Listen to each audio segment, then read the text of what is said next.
Елдің бірқатар өңірінде балалар нейрохирургия жетіспейді. Үш облыста мүлде жоқ. Ал ауру түрлері азайыр емес. Бастың мимен жолының ісіктері, омыртқаның жарақаттануы мен қан тамырларының дерті мамандарды алаңдатып отыр. Жаһандық медицина диагнозды анықтау мен аурудың емдеудің түрін тәжірибеге енгізуде. Елордада Қазақстан нейрохирургтерінің 5-ші конгресі өтіп, саладағы өзекті мәселелер талқыланды. Жалпы нейрохирургия саласының даму қарқынды. Ел аумағынан бөлек шетелде де үлкен сұранысқа ие. 15 жылда мыңдаған адамды аяқтан тұрғызды.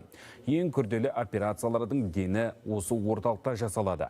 70-тен аса инновациялық әдіс енгізілді.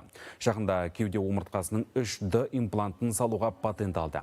Әрі әлемде алғаш рет осындай операцияны 4 адамға қатарынан жасады. Балалар нейрохирургиясының мәселесі өте үлкен.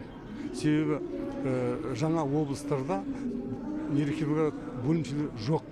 Балаларға нейрохирург көмек көрсетіле алмай жатыр. Педиатрия факультетін енді дайындауға қазір көңіл бөлініп жатыр. Сондықтан ойлаймын, оның болашағы бар деп.